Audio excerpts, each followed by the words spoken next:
Hari ini kita berada di ruang terbuka hijau Taman Tan Kota Langsa dalam rangka memperingati Hari Lingkungan Hidup Sedunia tahun 2024. Pada hari ini rangkaian kegiatan yang kita laksanakan yaitu gotong royong bersama penanaman 1000 pohon di lingkungan RTH Kota Langsa ini dan pembagian 10.000 bibit tanaman kepada masyarakat yang kita pusatkan di lapangan Merdeka Kota Langsa.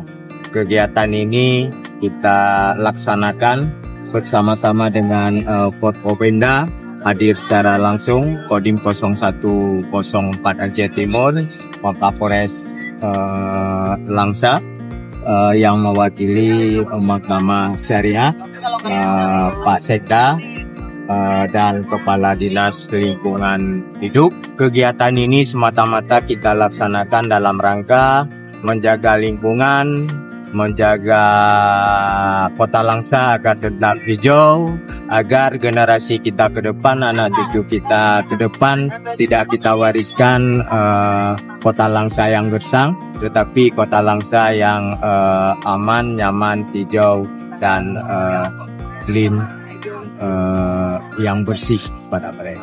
Pada tahun ini pemerintah Kota Langsa memberikan apresiasi dan penghargaan kepada 2 karyawan yang bertugas di Dinas Lingkungan Hidup dan Kebersihan Kota Langsa yang telah bekerja dengan maksimal dan sepenuh hati menjaga Kota Langsa agar tetap bersih, hijau, nyaman. Hadiah yang kita berikan adalah berupa 2 buah tiket umroh, dan itu adalah kemampuan yang sanggup kita berikan pada tahun ini. Mudah-mudahan kedepannya hadiah ini dapat kita tingkatkan dalam rangka memotivasi dan menghargai kerja keras mereka menjaga Kota Langsa.